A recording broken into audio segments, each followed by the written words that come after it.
Assalamualaikum warahmatullahi.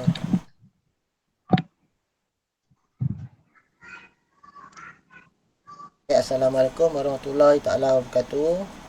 Okay, selamat semua. Okay, hari ni kita mulakan kelas RBT kita. RBT tahun 5. Okay, kita mulakan kelas pada hari ni. Sebelum tu, tolong sediakan buku teks. Okay, kerana mungkin gambar yang cikgu tunjukkan di skrin tu kurang jelas. Jadi kalau tengok buku teks tu lebih jelas lah. Kadang gambar dekat skrin tu kadang dia macam pecah-pecah sikit, tak jelas. Awak tengok buku teks tu nanti lebih senang. Okay, sekarang cikgu akan tunjukkan buku teks dulu ya. Okay, buka buku teks, buka surat 7. Okay, buka buku teks, buka surat 7.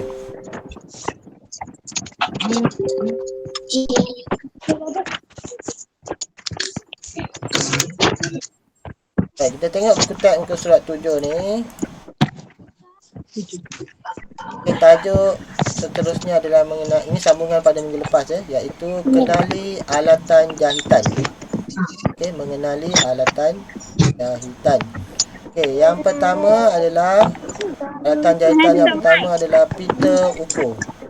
Okay, ini adalah gambar pita ukur untuk jahitan untuk jahitan pita ukur dia macam tu bentuk dia. Okay, dia tak sama macam orang nak buat apa? Ukur pita ukur yang buat kerja kayu ke kan. Dia tali tip dia berbeza. Pembaris yang kita selalu gunakan tu pun berbeza. Okay, ini adalah pita ukur. Okay, sebenarnya tali ukur, pita ukur samalah. Okay, kenapa dia bentuk tali ataupun pita? Kerana kita nak ukur, contohnya biasanya pita ukur ni orang nak buat untuk baju. Jadi biasanya kalau menggunakan pita ukur, dia boleh ukur bahagian pinggang kan, lengan kita, dia boleh ukur dengan mudah. Kalau gunakan pembaris, macam mana kita nak ukur kita punya pinggang kan? Tak boleh lah. Okay, jadi kegunaan dia adalah mengukur fabrik atau mengambil ukuran badan. Okay, itu kegunaannya. Kegunaan pita ukur. Okay, yang kedua, ini yang pertama tadi Yang pertama. Yang kedua adalah pembaris. Pembaris. Pembaris ni berbeza dengan pembaris yang kita gunakan untuk buat kerja sekolah. Okay, ini pembaris untuk jahitan. Dia ada pelbagai bentuk pembaris. Biasanya yang tukang jahit dia tahulah apa dia berbeza ni. Dia nak buat lengan dia, nak buat dia punya baju, badan dan sebagainya menggunakan lengkuk-lengkuk yang ada pembaris ni lebih mudah untuk dia buat ataupun nak potong kan, kena garis dulu. Okay. Jadi kegunaan pembaris adalah mengukur dan menandakan pola. Nak ukur lah. Sebelum kita potong mesti tanda dulu. Okey. Okey, seterusnya alatan yang ketiga adalah kapur tukang jahit. Kapur tukang jahit ni biasanya berbentuk segitiga macam ni. Okey. Dia tak sama dengan kapur tulis untuk papan hitam tu. Berbeza kegunaannya membuat tanda pada fabrik. Okey, biasanya kalau dekat kain ni, kenapa gunakan kapur ni? Kerana bila kita gunakan kapur ni, nanti bila basuh dia boleh hilang. Okey. Kena air dia hilang lah. Kalau kita gunakan pensel nak tanda pada kain, dia agak susah untuk dihilangkan. Kena pakai pemadam lah pula kan. Nak garis-garis ni banyak. Okey. Jadi menggunakan kapur ni sebenarnya tujuan dia untuk nanti mudah untuk dibersihkan. Okay, seterusnya keempat. Alat keempat adalah roda surih. Okay, dia punya kegunaan memindahkan tanda pola ke fabrik. Okey, biasanya kalau dalam projek dalam projek sekolah punya, kalau untuk jahitan di rumah tak gunalah. Di sekolah punya kita akan buat pada pola. Pola ni macam kertas. Okey, pada kertas. Jadi kita lukis pada kertas dulu. Kemudian kita nak tekapkan dekat kain tu, kita gunakan roda surih ni. Okay. Kita tandakan bahagian-bahagian dia. Yang garisan yang kita buat pakai pensel tu. Okay. Pindahkan. Jadi gunakan untuk memindahkan tanda. Okay. Memindahkan tanda tu lukis pada kertas dulu lah. Okay. kedua, alat yang keempat. Kejap tolong matikan mic bising mengganggu cikgu ajar. Apa ni? Baru diam sikit. Tak dengar yang cikgu cakap. Okey. Seterusnya. Nombor 4. Nombor 3, nombor 4, nombor 5. Ini muka surat 8 Nombor 5. Ini apa ni? Kertas ke? Kertas karbon tukang jahit. Ini tadi gunakan yang surih ni. Kita lukis pada bentuk apa yang kita nak tu dekat kertas ni. Kemudian kita akan surih gunakan roda surih ni. Kalau dia warna biru, nanti dia akan bertanda biru dekat kain tu. Okey. Kertas karbon ni. Kertas karbon tukang jahit memindahkan tanda pola, garisan dan motif ke fabrik dengan menggunakan roda surih yang atas tadi, yang alat keempat tadi. Kita lukis pakai pensel dulu di sini. Bentuk apa? Contoh nak bentuk kartun ke kan, bentuk segi empat ke, bulatan ke apa ke.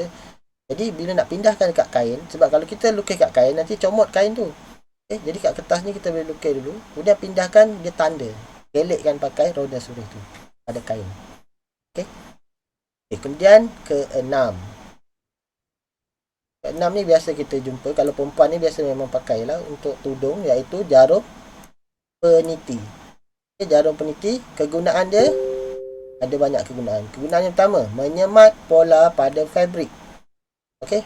Sebelum kita jahit, biasanya kalau kita jahit dua kain, ada dua kain kita nak jahit kan, dia bergerak-gerak, nak jahit tu susah. Jadi kita semat dulu dengan jarum peniti ni supaya dia tak bergerak. Okey. Bila dah dia tak bergerak, baru kita jahit, senang nak jahit. Kemudian yang kedua, menetapkan dua atau lebih kepingan fabrik sebelum jahit. Ni cikgu cakap tadi tu. Okey. Kena dia lekatkan dulu gunakan jarum peniti sebelum kita jahit dia. Okey, seterusnya alat ke-7, iaitu gunting fabrik. Menggunting fabrik lah. Gunting fabrik ni berbeza dengan gunting kertas. Sebelah dia ni alat ke-8. Okay, kita tengok perbezaan terus. 7 dengan 8 ni 7 ni gunting fabrik. Bentuk dia pun berbeza. Okay, ini gunting untuk kain lah. Yang ni untuk gunting kertas. Berbeza. Bentuk dia berbeza. Biasanya kalau gunting fabrik ni dia lebih besar dan mata gunting tu lebih tebal biasanya. Dan hujung dia biasanya dia tumpul sikit, sebab kalau tidak nanti sangkut dekat kain. Okay. Gunting kertas ni biasalah kita kalau awak buat kerja sekolah dan sebagainya, memang biasa kita gunakan, yang biasa kita jumpa. Gunting fabrik ni memang kena beli khas untuk gunting kain. Kalau gunakan gunting kertas ni pun boleh, tapi dia tak sesuai sebab dia kecil, hujung dia tirus. Okay. Sebenarnya benda ni nampak macam sama je, tapi bila kita gunakan tu ada perbezaan dia. Menggunakan gunting fabrik dengan gunting kertas tu pada kain ada beza dia. Bila kita gunakan, kita tahu macam mana.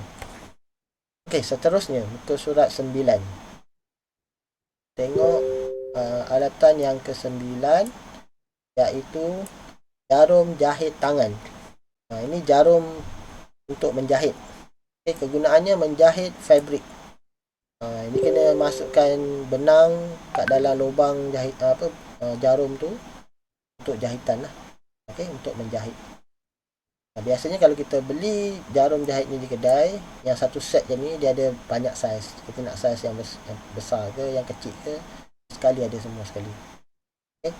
Kemudian yang ke-10, iaitu mesin jahit mini. Ini mesin jahit yang jenis kecil je. Okay. Kegunaan dia menjahit fabrik. Malah untuk menjahit kan. Yang kedua, menggunakan elektrik untuk berfungsi. Ini biasalah memanglah. Okay. Ini menggunakan elektrik.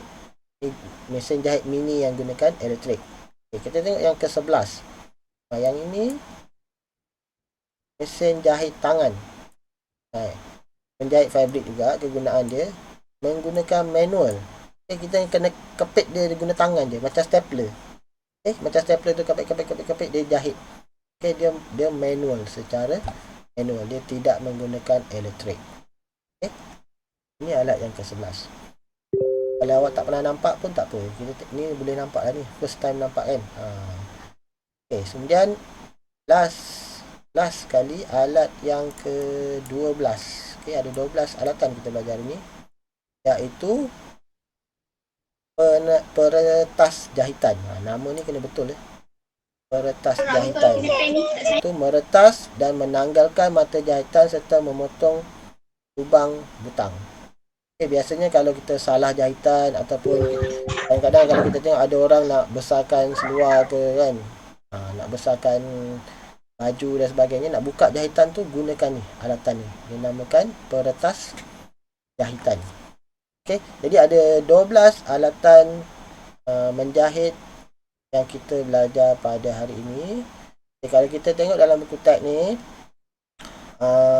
nama alatan adalah yang pada kotak berwarna.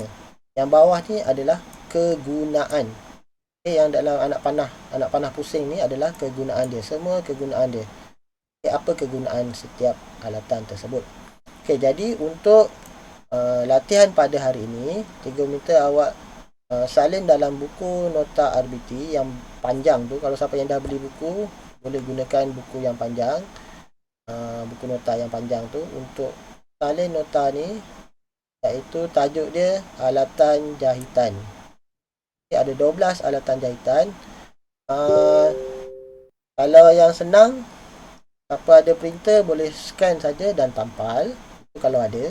Kalau tiada, awak tak payah lukis pun tak apa. Cikgu nak nama alatan dengan kegunaan dia. Ada 12 alatan tadi tu kan.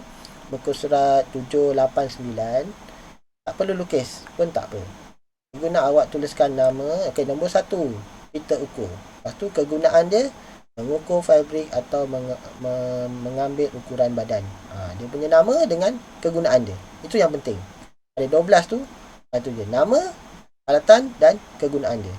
Tak payah lukis pun tak apa.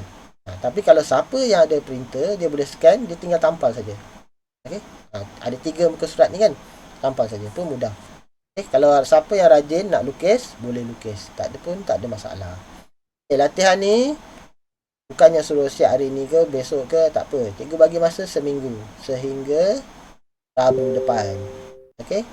Boleh buat sehingga Rabu depan. Kalau sempat siap hari ni, boleh siap hari ni. Kalau tidak, boleh buat besok, lusa, sebelum hari Rabu. Dah siap, ambil gambar, hantar di dalam Telegram RBT tahun 5 Arif.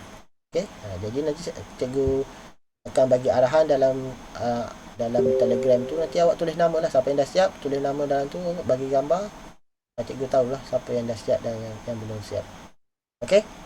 Jadi cikgu rasa itu saja pembelajaran kita pada hari ini untuk RBT hari ini. Jadi kita akan sambung lagi pada minggu hadapan. Terima kasih yang masuk online pada hari ini. Ada 15 orang. Hari ni tahun 5 bagus, ramai. Tadi cikgu tahun 4 ada sikit je. Tahun 5 bagus, ramai ni. Ada 15 orang yang dapat online hari ni. Yang tak dapat online tak apa. Video ni cikgu akan rakam. Nanti kalau nak buat rujukan balik, boleh buat. Boleh tengok balik dalam Telegram nanti. Cikgu akan post balik ya. Sampai sini saja kelas kita pada hari ini. Sekian. Assalamualaikum warahmatullahi taala wabarakatuh.